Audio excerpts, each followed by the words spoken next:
So first and foremost, I'd like to just welcome you all to our event today.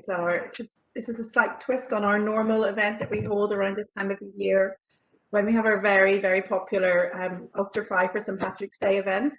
When we normally get a chance to welcome you all to our office in Brussels to try some of our traditional fry breakfast and meet with everybody and have a chance to network and chat and catch up and celebrate all that Northern Ireland has to offer.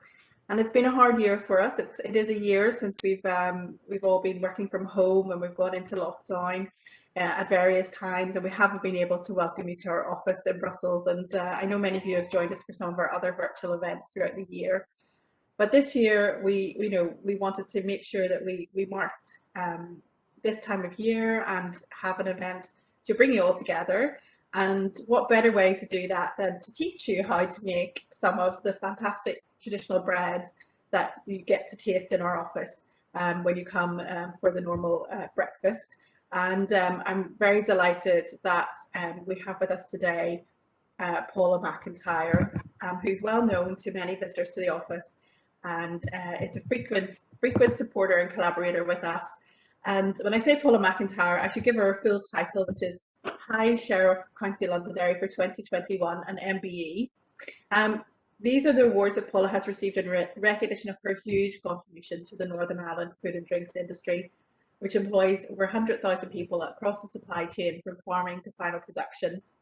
Not only does Paula frequently visit our office, but she's a regular feature on our TV and radio in Northern Ireland, and she also works very closely with Northern Ireland Tourist Board and Food NI and Invest NI, and most recently on the Embrace a Giant Spirit series. And I know some of you will have seen some of that, some of the videos from that recently. She's also hugely influential in promoting young chefs and artisan producers.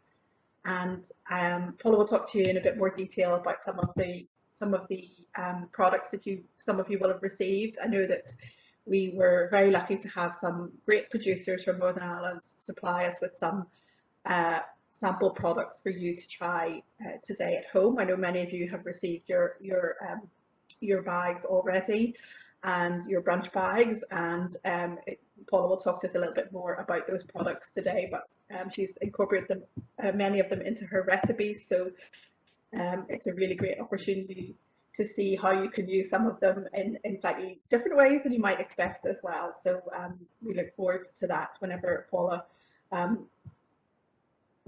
is demonstrating the recipes for us shortly.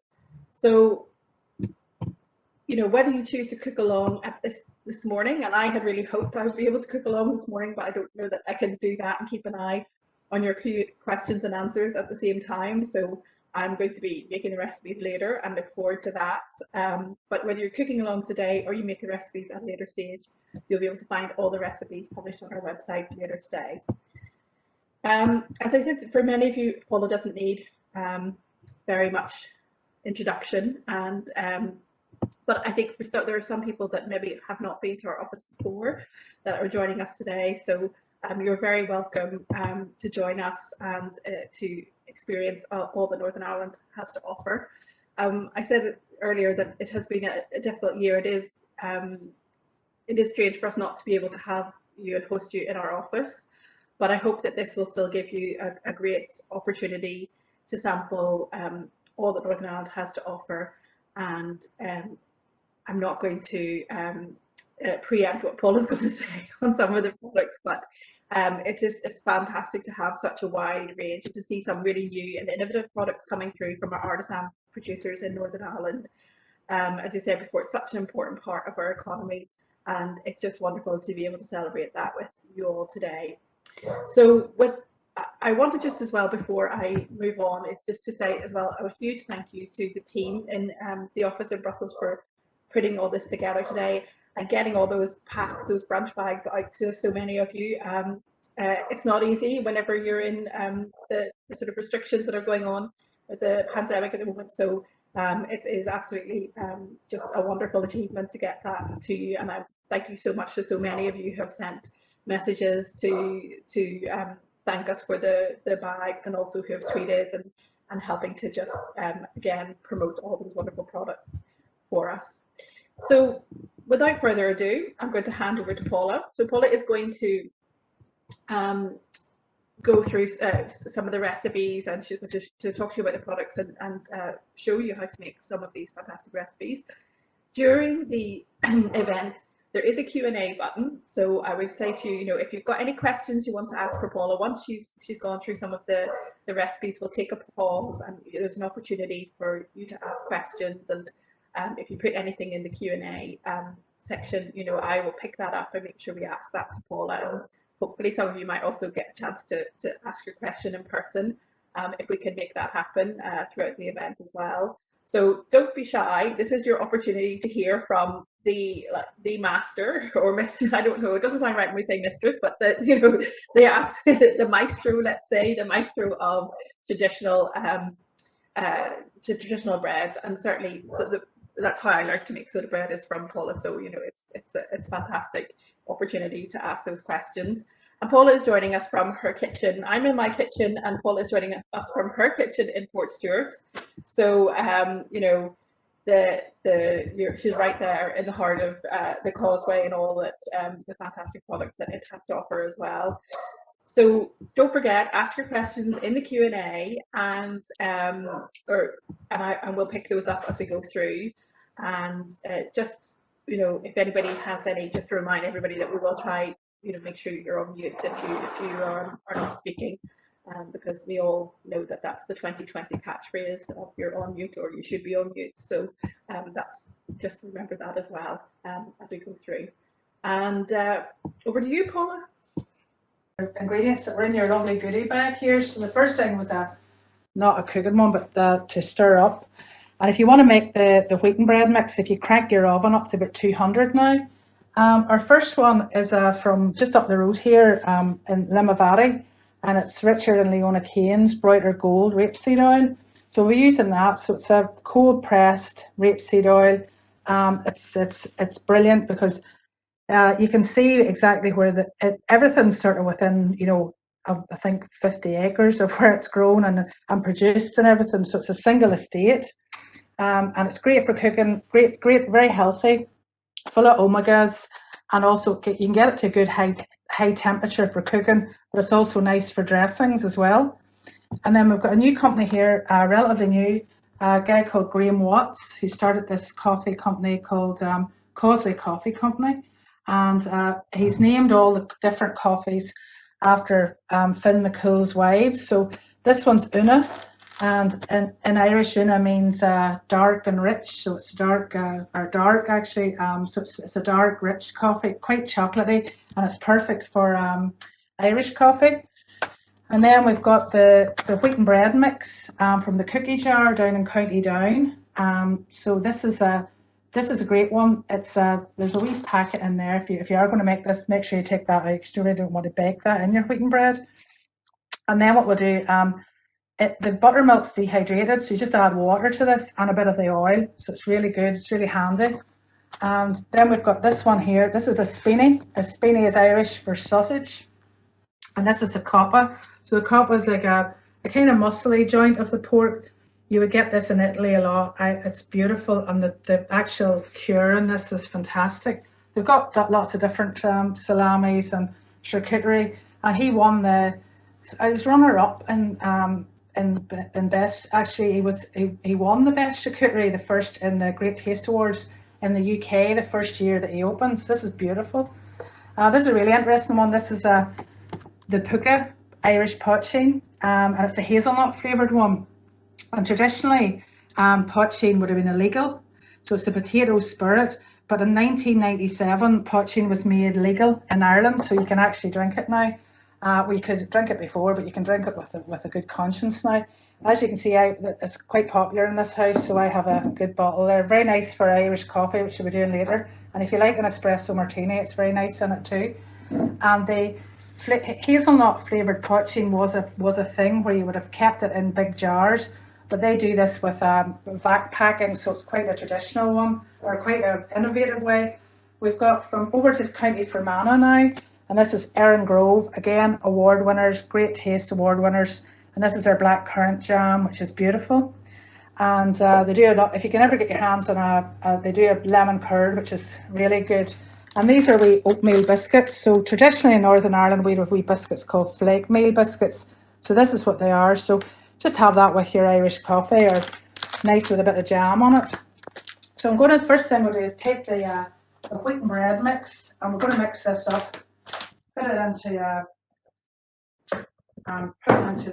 the oven. So take this wee thing out, straight in.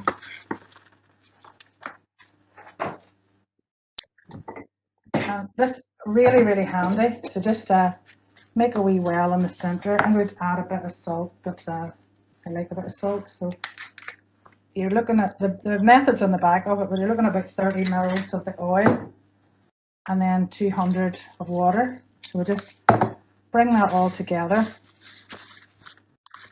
You can add things to this if you want it. You know, I sometimes would add maybe, you know, some dried cranberries, raisins, a few bit of cinnamon, anything really that you can think of. It's nice with, you know, pumpkin seeds, or I've got a wee loaf tin here, and what I'll do is just take some of that and just put it into the loaf tin. This should be ready by the time we finish, because I'm making it a wee bit smaller.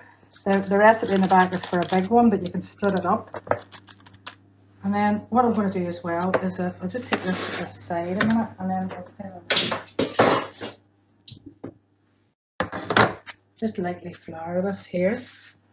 And then the rest of it I'm just going to divide up into wee individual scones. So you can do this, so you can do these small ones. We'll do 3 of these. Just give it a wee knead. Tap that down. Cut it into 3. Roll those up.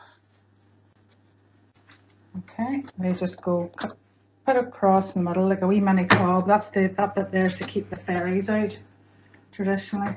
Okay, and in there like that, and these are raised up nicely, so they're like sort of weak scone. And you've got your oven about 200, and then in the meantime, I think I'm trying to be right here that is left over here. This is just the wee. This is just a wee seed, or a wee, like a raw mix on top, just of oats and things, which is lovely. Put that on. Nice hot oven, which is I've preheated, so that just goes in. And that's that there. So the next thing we're going to do is we're going to make a soda fire. So we're going to do a couple of soda fires. I've got a griddle on here, but a heavy base sauce or a heavy base frying pan's good. This is a really, really thick, heavy one. It's really, really heavy. I want to say this was my great granny's, handed down for generations, but unfortunately it's not. It was I said that on radio one morning that I had ruined my great granny's griddle pan by making tortillas on it. So and it warped it. It was quite a thin one. So a listener heard that and said, "Oh, well, I could have her granny's griddle." So I took it, and I went, and being Northern Ireland, when I went there to visit the lady, it turned out that her husband had gone out with my mother. So that was that's typical Northern Ireland. But so her husband, not when they were still married, obviously, you know, but back in the day. So I've got 325 of plain flour and a teaspoonful and a half of baking soda into that, a bit of salt. So this is your basic soda flour. And then what we're going to do is I'm going to put in some scallions, so chopped scallions, or spring onions sometimes called. And then we're going to put in a bit of this coppa. So if you want to just do a regular soda flour that you can have with your, have with that butter or that jam and some butter. So we'll just I'm going to take 3 or 4 slices of the coppa. And just, or you could put crispy bacon into this if you wanted, a wee bit of crispy bacon, already cooked obviously. Anything with a savoury one. I've done these with cheese as well, so just cut that up. That goes in. And then we've got some buttermilk. So buttermilk, when you make butter, you're left with buttermilk. So this is a real traditional way of making bread if throughout Ireland, because you've got the soda, and then the buttermilk and the soda react, and that's where you get sort of like it nice and light and airy. So we'll just get that mixed up. Okay. Just so it's nice. You don't want it too loose. That's the thing about this, because if it's too loose, it kind of goes a bit fluffy. So if I just take that, right, that's pretty good there, and that goes back onto the board. Another wee bit of flour, and the thing about this is to go quite gentle with this. You don't really want to knead out the air, so keep it, when you're kneading it, just very, very, so you're not pummeling it, you're just giving it a nice sweep. And then just a bit of flour on top of that. Don't need a rolling pin or anything fancy like that. Then cut it into 4, and that's what a farl means 4. It's the same derivative as a farthing. So I'm going to put this on here. And I'm going to set these aside for later. And the thing about it is, if you can leave those sort of fires like that there for maybe for 10 minutes, that's perfect. And then just cook them. And then the other one that I'm going to do, get the onion out of this, is a sweet soda. So for this one, again, we're going to do a teaspoon, same amount of plain flour, teaspoonful and a half of soda, a wee pinch of salt, not too much in this one. I'm going to put a couple of teaspoonfuls of sugar, about that amount of sugar, good splash of sugar. I'm going to put in some cinnamon, so a couple of teaspoonfuls of cinnamon. Mix that up. Again, make a well in the centre, just buttermilk at this stage. And then these are the raisins that are soaked overnight in Bushmills whiskey. Use the Blackfish, or you could soak these in your hazelnut poaching. And then don't waste that whiskey either, that's nice in a hot whiskey. So again, just another wee bit of buttermilk. If you haven't got buttermilk, or you can't get buttermilk, just take some milk, add if you have a pint of milk, you're looking at about a tablespoonful of white vinegar, like distilled white vinegar, or white wine vinegar or cider vinegar, not balsamic obviously, or anything like that. So, and then leave it for a couple of minutes before you use it, and that will have the same job, because you're looking for acid. Okay, and then just more flour back on again. And I've done this as well with apple, diced apple in the soda with the cinnamon. It's really nice. You don't have to soak the raisins at all, but they just go nice and fluffy. And then just give that a wee knead together again, like we did before. Put that, flatten that out, and you can sort of feel it really coming at you a wee bit. And into the 4 again.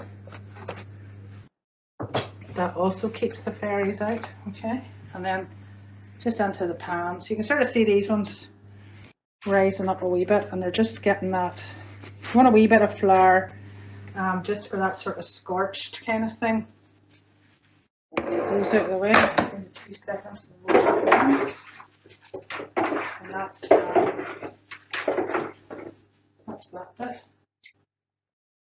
I'll wait down here. So that's our sodas. So I'm going to turn that up just a slight bit here. So you keep it on a sort of a medium. You don't want this too hot. And if you're on your just a wee griddle or a wee cooking at home, just nice like lowish heat, nothing too major.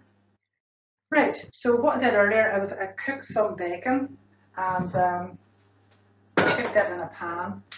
And then when you cook nice sort of dry cure bacon, you get a bit of fat out of it. So what we're going to do while we're waiting for these to be ready is going to make some box steak.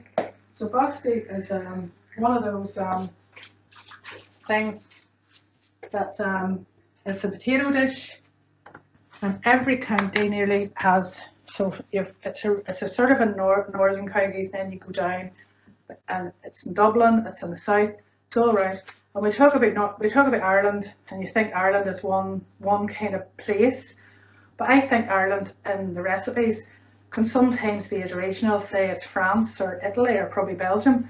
And the thing with this one here, I've had box steak where somebody's presented me with a box steak, and it's been in a big roll of potato, and it's kind of grey looking, and it's not that pleasant. But this one is a northwest version, so it's one that you would get around Derry, Donegal, that direction. So in here I've got mashed potato, I've got a wee bit of salt, okay, and then this will vary from, say, one that you get in Monaghan, they won't use the buttermilk. I'm using buttermilk, so I've got buttermilk here. The other thing I've done is, and this is essentially what box steak is. It's cooked mashed potato, and it's mixed with raw potato. So that's raw grated potato. And with the raw grated potato, what I did was just pressed a wee bit of the liquid out of it. Some people would do that traditionally in a tea towel. I never think the tea towel comes back right again afterwards, and then you get bits of potato in your washing machine. So, which has happened a few times. So we don't do that. We just press it really tight into a sieve, and then give it a nice pat dry. So you see that lovely new tea towel that you have, don't use that with it.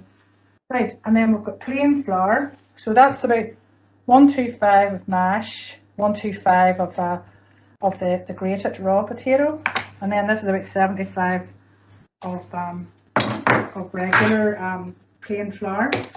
And again, at this stage, we're going to put in about half a teaspoonful of baking soda. I really only started making these not that long ago, because because of lockdown, I've been doing a lot of Zoom, and I did one with the Nerve Centre, which is an arts centre in Derry, about traditional foods. And we it was just a community project in the summer. It was lovely. And I did a bit of research on box steak. I tried loads of different box steaks, and it happened that serendipitously and nicely that it was the dairy box steak that turned out the best. And just the buttermilk in at this stage. And we'll give that a nice mix up.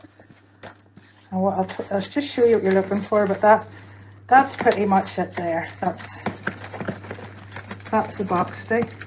Now, and it's got that lovely smell of the buttermilk coming through it as well, which is really nice. What we'll do then is I have this pan on, so you've got a wee bit of the bacon fat, and we'll bring the bacon into it again, but we'll just get it. So again, not too high heat. And I'll let that, and I'm going to just put a wee bit of Richard and Leona's oil into this as well. So that just really just to sort of, because this is a rapeseed, you can sort of see it's lovely and golden. They talk about the broider gold, and the broider gold was actually a hoard of Viking gold that was found in the field in 1896 by a couple of farmers. There's a wee bit of a dispute, because I think they wanted to keep it and their families wanted to keep it. It's now in the National Museum in Dublin, the gold, not the oil, and I think it's lovely. It's a lovely oil, but there's this lovely story, and you know, when you have this lovely, they call it liquid gold, and I think that's kind of appropriate that they found that. I'll have a wee look at my soda files here. So that's really what you're looking for there, and then if you kind of tap that, you can hear that sort of. And these ones here are cooked.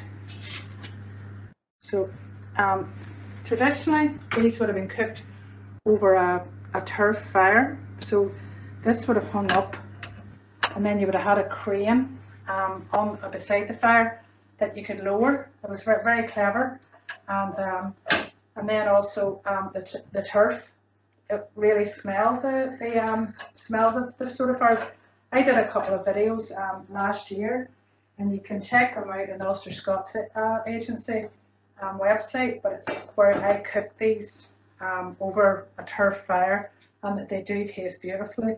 The only thing is, I was filming there for 2 days, and I don't know how they lived beyond 25, because I was like a wreck afterwards, just with all the smoke in the place. So it tasted beautiful and smelled beautiful, but anyway, so what we'll do is put the nice drops of the box tea.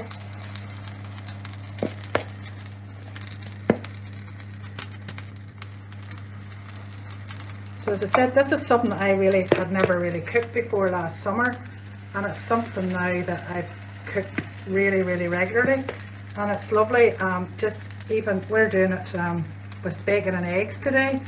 I've done this like with smoked salmon, wee bit of a nice bit of wilted spinach or Swiss chard or something like that. It's lovely. Got a wee. The bacon's already cooked here, so we'll bring that back in a wee second. And get these away. And the other thing too, when you're making these, if you can use a potato, like a nice floury potato. So what I used actually here was just I go to the farm shop and get potatoes every week, and they sort of decide for me what I'm having. So last week it was Golden Wonders. I made it roosters this week, so these are rooster potatoes. You have Morris Piper, great for this, King Edwards, any kind of floury potato. Just don't use the wee baby, the wee waxy potatoes. You'll not get the fluffiness from this. And we'll just let that sit a wee minute, and then we'll get our. You sort of see that cooking there, just that nice golden.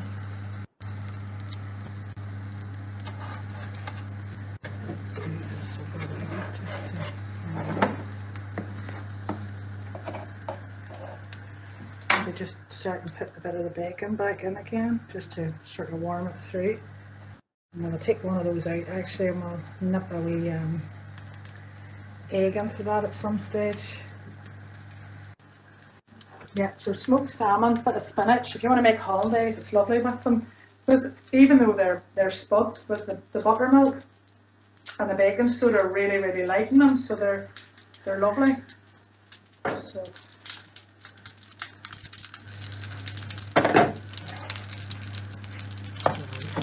So that's one.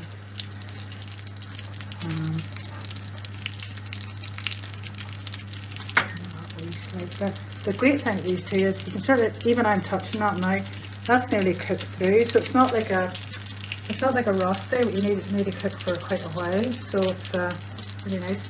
So these soda fries now are not, if I look over this side and here now, they're not, I turned that up a wee bit actually, so they're not too far off it. You can sort of see in the middle there, still a wee bit. I'll turn that down slightly. The thing about a soda fry, it's like an Irish woman, you can't rush it. They have to do their own thing, and you just have to let them sit and do their own thing. Now that, to me, that smell there that's coming off those, don't know if any of you are cooking along, but that's kind of the smell of my childhood, because I'm of a certain age that when you come home from school, well, it wasn't really home from school, it was maybe from on a Saturday morning. It was always bacon day, and my next door neighbour, actually, my parents both worked, but my next door neighbour was brilliant. She baked every day, and we'd have gone over there, and she'd have been making sodas, and that smell there just reminds me of whenever I was young, which isn't yesterday. And I remember she had an old griddle, and it was just. She would have made pancakes on it, she would have made soda. She made another wee thing called Slims. And Slims are like a thinner soda, so they're a wee bit thinner. And she always put fruit in them. And then when they come off the griddle, which we'll do here now, you just take the Slim and split it open, and lots of butter. That's the thing, you can't be, if you're going to eat these, you have to eat them with butter. There's no point in eating them with anything else. There's no point in skimping on yourself either. And this is a St. Patrick's Day celebration, so it's kind of the law that you a wee bit more of the oil, and then I'm going to crack an egg in here, and these are eggs from County Fermanagh called Cavanagh eggs, and it's really lovely. You can sort of tell, nice bouncy yolk is always a good sign. I'm just going to grab the plate.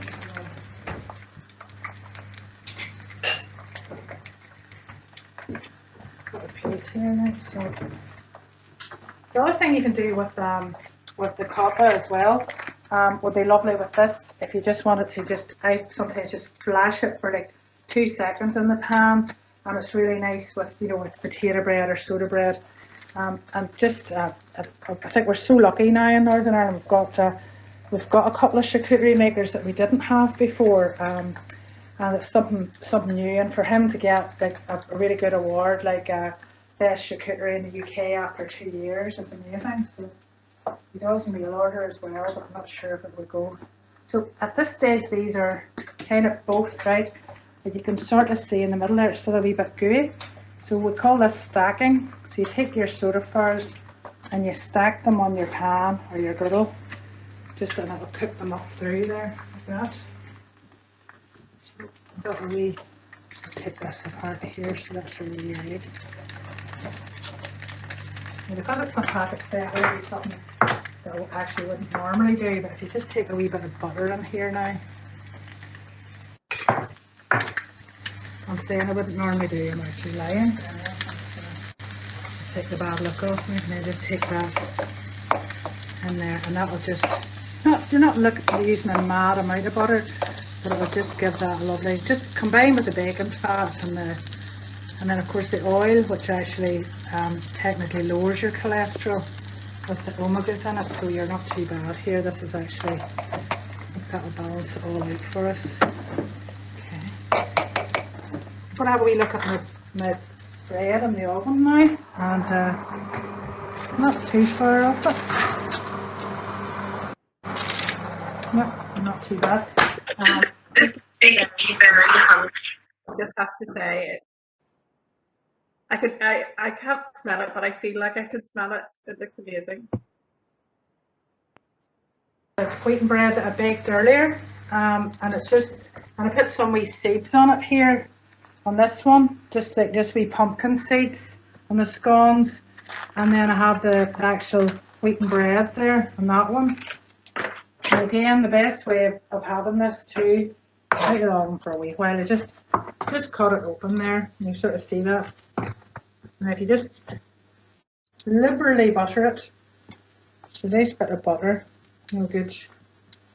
And then you just take a wee drop of this jam here, this nice black currant jam, good dollop of that there, just over that. And the great thing is buttermilk is fat free, so even though it says buttermilk, it's a residue of when you're whipping up the butter, all the fat goes into the butter and you're left with buttermilk, but it's called buttermilk, but actually hasn't got any fat in it. So I'm going to take the wee box to here. I'm going to throw the bacon around the pan a bit. So you see that lovely, that nice crispiness to that. So what we'll do is just take a nice box to here. Some of our bacon, some of the crispy bacon. And then we'll just take our egg. Just got a wee bit of the butter on it. There we are. And that's, and we'll tell you what we'll do, we'll take another wee one and put it up the side there. Just because you would never have one box to, because they're so healthy, you can have 2 of them. There. So Lynsey, that's our, we'll maybe come back in a wee second and split those sodas open.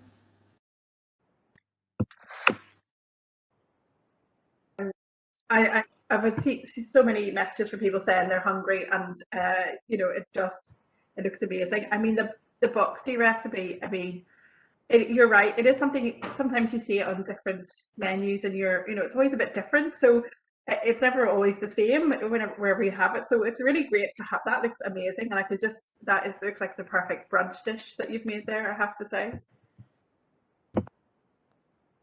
So far as Lynsey, it's the same recipe wherever you go, but boxty is one of those regional things. But honestly, I think that you can sort of see how light they are, really, you know, and they're not really, they're not heavy. They're just a really nice light potato dish.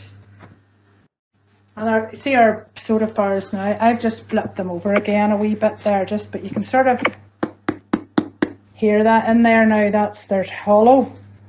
So that I'd say what I'm going to do is I'm just going to turn this griddle off and let them cook, and kind of the residue heat of the griddle, because it's so thick, it'll still continue to cook a bit.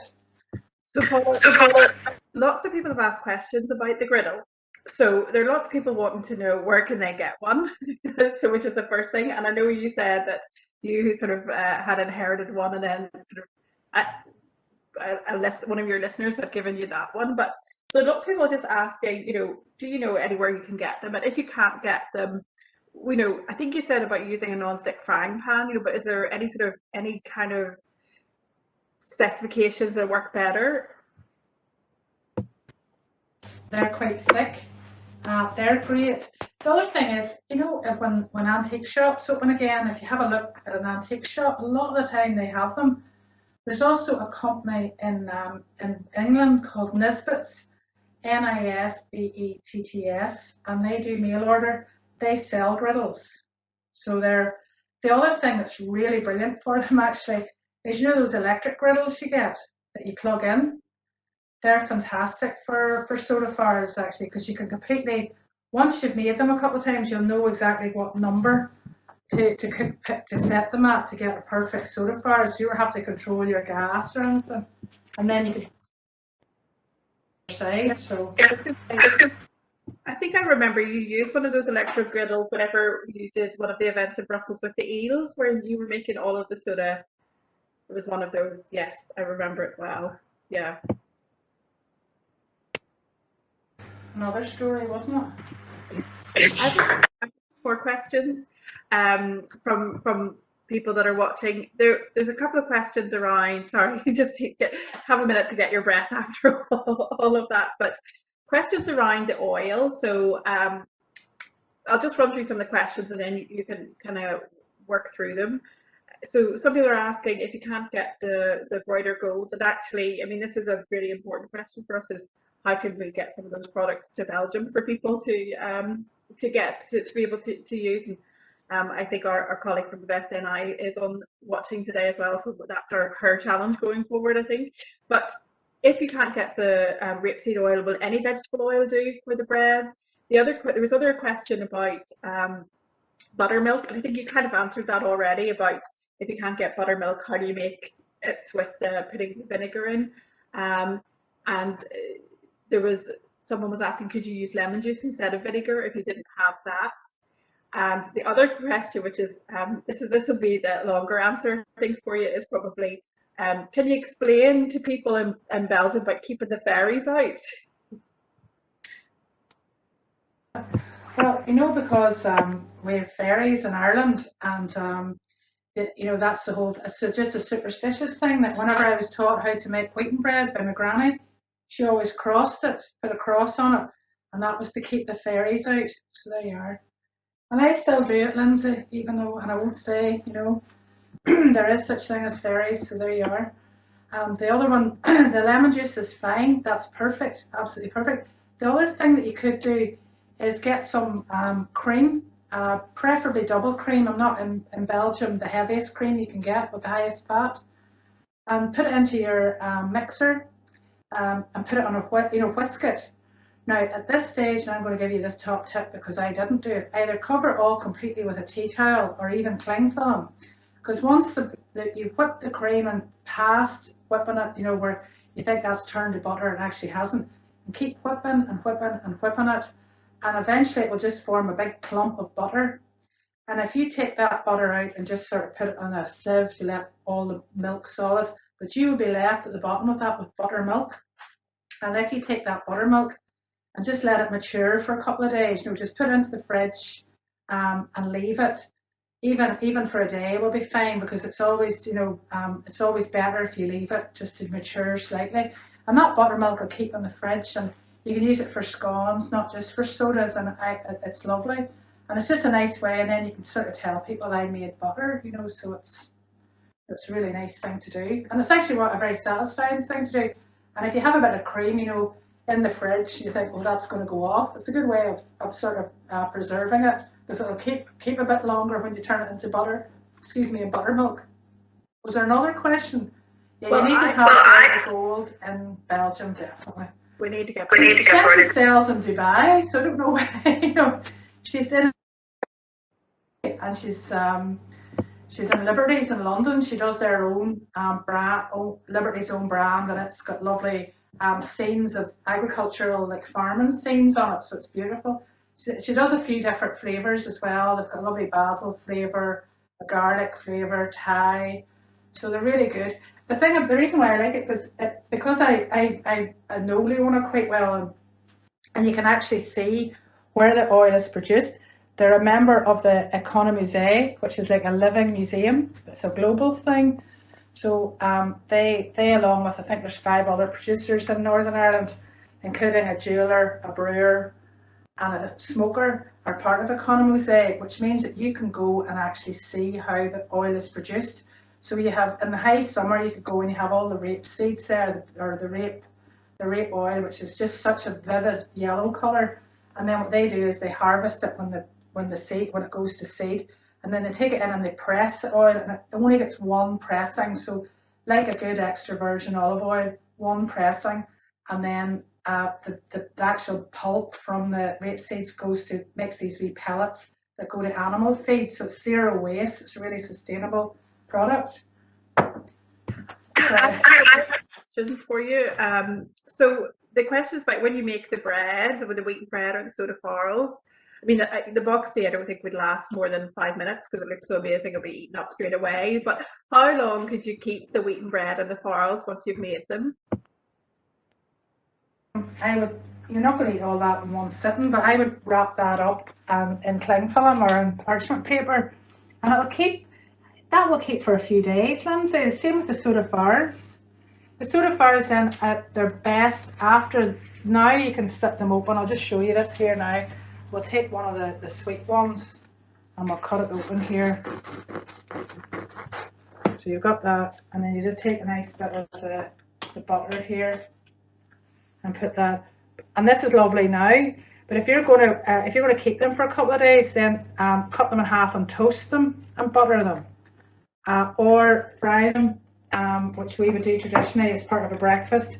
Fry them in oil, or you know, in bacon fat would have been really traditional. I'm quite generous with this butter, aren't I? So that's okay. It's a celebration. We're not thinking of healthy living too much just today. So that's the soda there. That's your perfect kind of soda and that's the one with the raisins and you get that nice, you know, it's quite hard to cut through, but that lovely crunchy outside on it. That's really what a soda should be. And then that nice smell from the griddle, you know, is lovely. Or from your frying pan. It doesn't have to be a griddle. That's the whole thing. But the thing I love about it, Lynsey, it's something that you can make. Everybody always has flour in their cupboard, and they always have, you know, baking soda. And then if you have milk and a bit of vinegar, you know, this can be ready in like 10 minutes. This is not so much about the recipe today, but I mean, before we move on to the next bit, which is the Irish coffee, with which that's like our kind of rounding off after all of the wonderful brunch foods. I wanted to ask you a little bit just about what it means for you and the food and drink industry that you've been named as the High Sheriff, which is a fantastic title. But I mean, I think, you know, one of the things that's so wonderful about this job that I do as well is just to see all these great products, great producers, great sort of initiatives coming out of Northern Ireland, to see how much it's sort of changed over, well, I mean, 10 years, 12 years. And, you know, you're always surprised, you know, how much there is that you don't know about when you start to scratch the surface. You know, even being from Northern Ireland, you don't always know it all, you don't know everything that's going on. And I think actually in this last year, as you know, because you've been featured in it quite a few times, we've been doing our arts and culture newsletter, we've been trying to showcase things that are happening in Northern Ireland, and including the great food and drink. And I know there's like we've increased the number of Michelin starred restaurants and all of that. But from the food, from that, the whole scale of food, from the coffee shops and the coffee producers to to the high end dining, it all seems to just have really exploded. And I think I know you're a huge advocate and supporter of all of your businesses and agri-food business across Northern Ireland. So I just wanted to ask you what it means for you to be High Sheriff. And as well, it came about, I suppose, because of my work with communities, but it's very much with what I've done in the county, really, Lynsey. So it's more about sort of community work and work and what it'll involve is going and visiting community groups and supporting them, I suppose. And then you're technically the Queen's legal representative in the county. So if she ever gets into a dispute with anybody in the county, it'll be up to me to resolve it. So that's really, and I wear a chain, and that's really it. I think the High Sheriff title is one of the oldest secular titles in the UK, and in Northern Ireland and County Londonderry, the title started in 1608, the same as the whisky, Bushmills. So, but for me, for the food side of it, I've just seen everything exploding in this past 10 years. It's been brilliant. And I started doing a Taste Causeway cookbook last year at the beginning of lockdown, and it was meant to be a 22 chapter book. It's now sitting at 34. I can't do any more, but it's just everybody there. We had businesses opening during lockdown with businesses that sort of did other things. So it's just been, and I think that's the thing I love about the food community globally, but really especially here, that there's collaborations. They collaborate with each other, they support each other, they're always thinking of different things. Like, it's not enough that you just come out with a gin, or I'm going to do a poaching, or if I'm going to do an oil, I'm going to flavour that oil, or I'll do 100 different types of jam, and I'll do chutneys, and how can I feed my eggs to make them the best. And then, you have coffee company, we don't obviously grow coffee, but this guy is so passionate about how he produces his coffee. So it's it's a brilliant, and I think that's the great thing. One of the great things that's come out of this whole pandemic is that people have really been supporting local businesses, and any that have adapted to it, by mail order or doing like an online sales and getting connected with social media. I know people who their businesses quadrupled this past year just because they've got imaginative, Lynsey, and they've really, they're doing different things, which is great. And for the Brussels-based people, absolutely, I know it's not, this is something that definitely we need to be looking at, how we can make sure we can get more of those really great products into the market in Europe. But I mean, I can tell you right now that Causeway Coffee was delivered to Belgium. They kept me going through the first lockdown. Tried a lot of their coffee. They won fantastic awards, as has so many of the products that we'll be talking about today have won fantastic awards, and it's just great to see that recognition of the kind of the care, the passion that people are putting into their products coming through. In Belgium, as it is to get it in London, that's the thing now with everything. So that's, I would maybe just go to their website and I'd see if they would deliver, because I'm sure they all would. They want the business. Exactly. Well, look, that is all I have, I think, in terms. I'm going to just check. I'm just going to check. I don't think we've got any more questions at the moment, but we will have a chance at the end for a few more questions. But I'm going to hand over to you now, Paula, because you're going to make a delicious Irish coffee for us using the hazelnut poaching. We're using the Causeway Coffee Company coffee, and we've got the hazelnut poaching. And what I did was I made a sugar syrup here. So this is your own input. You don't have to do this, you just put sugar in it. But this is sugar syrup, so it's demerara, equal parts demerara sugar and water. And there's a couple of cloves in there, and I had a cinnamon stick that I took out. And just bring that up to the boil until the sugar dissolves, and then let it infuse. And I would use this for a hot Irish. And I would use it for a hot Irish coffee, a hot Irish hot whiskey. Even a hot port is nice, just that subtle bit of cinnamon. I've made some, so we're using the Una coffee. So the Una is there's a dark, rich one that's quite chocolatey. I think they said it's like got like a black currant note, hazelnuts and pecans. So that'll work really well with the poaching as well. So I made some earlier, made a bit of coffee earlier. So, and that just goes into a glass. I'll take that up to the there. About 200 mils. And then just depending on how sweet your tooth is, I'm going to put a couple of teaspoonfuls of the syrup. You don't have to put the syrup in at this stage, you just put a teaspoonful of demerara sugar. And then a toot of whiskey, so not too much, but about that there. And then a wee bit for luck. And then our hazelnut poaching, I have whipped some cream very lightly. So just like that, just it looks quite like, I would say like not just about pouring, and then if you add a bit of the hazelnut poaching into that, it'll sort of water it down a wee bit and make it easier to pour. If you like an espresso martini, hazelnut poaching is lovely if you put that instead of the vodka. So for a hazelnut martini, or for an espresso martini, I normally do 2 parts Kahlua, 1 part whiskey, and 1 part of the hazelnut poaching. Or you can do half a part poaching, half part whiskey. It's just not as much crack. There you are. And then just pour that over the back of your spoon. And that's your Irish coffee. You don't really want to mess around with that, and in the interest of research and making sure this is okay for you. So when you smell it, it's like you've got a lovely hazelnutty smell, and then when you drink into it, you just get that lovely rich coffee. That's essential. You have to get a moustache.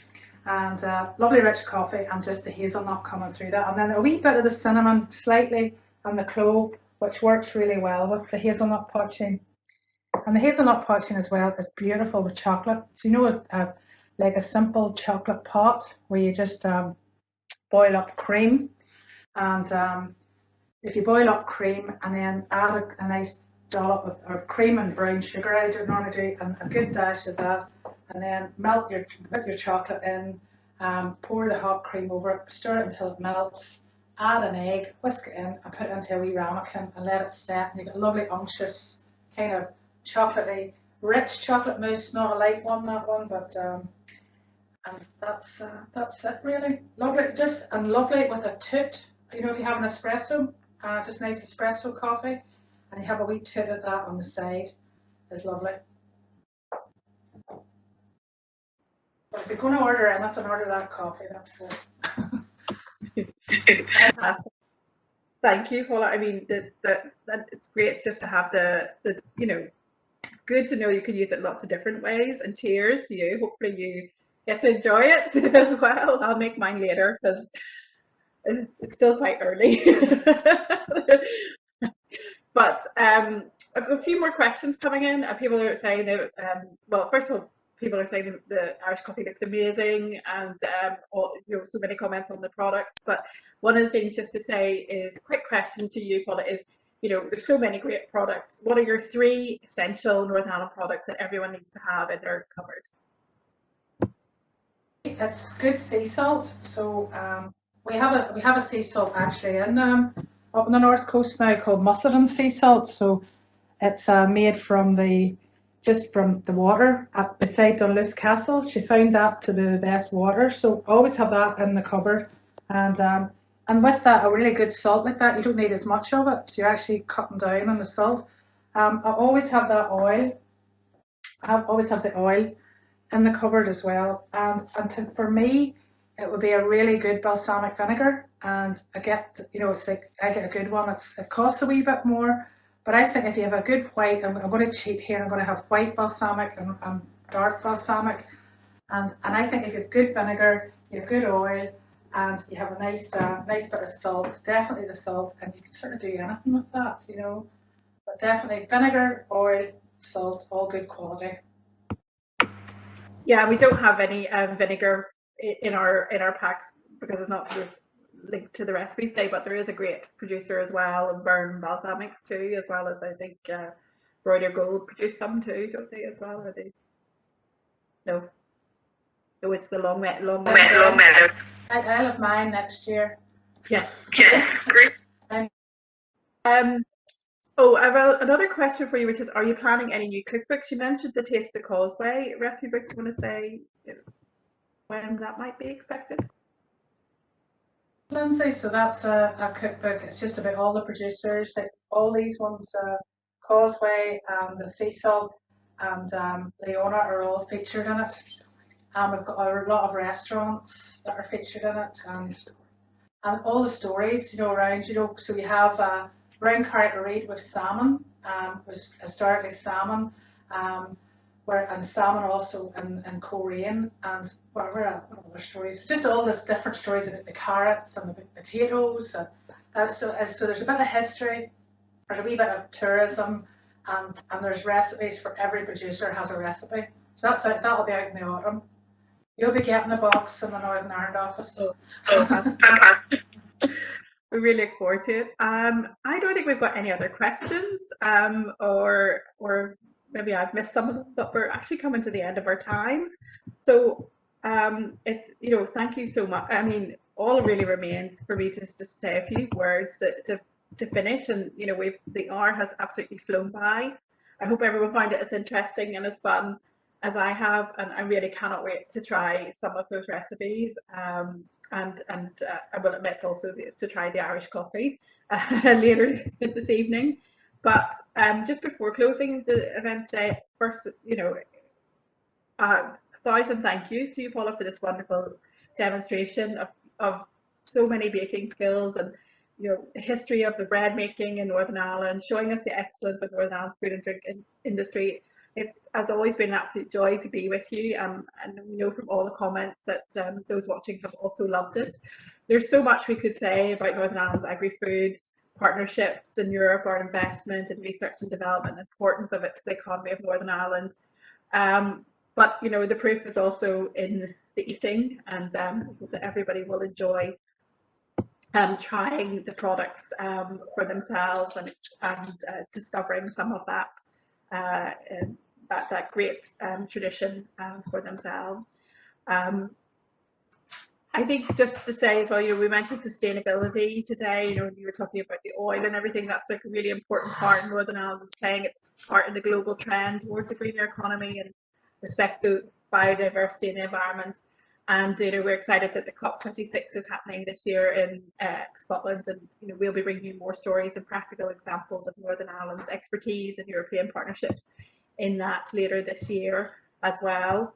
I mean, Northern Ireland is well known for its natural beauty and the countryside and all of that helps us have all these fantastic products. As Paula said, this year has brought many changes, but there are so many positive stories that we can focus on. And right at the beginning today, we talked about the creativity, innovation, resourcefulness, and that's something that Northern Ireland is well known for, along with its naturally beautiful and wild landscape. And on Wednesday, on St Patrick's Day, we launched a 60-second video that gives you a whistle-stop tour across Northern Ireland, and I would just recommend that you check that out on our website or our Twitter feed. And we're really very grateful to Tourism Northern Ireland for the collaboration with us and showing us how to embrace the giant spirit that is within Northern Ireland. And finally, my thanks again to Paula for such a wonderful event today, and to all of the team in Brussels, in the Brussels office, and who have been working so hard to bring all this together, and also to all of you who are watching. It's just wonderful to have you join us.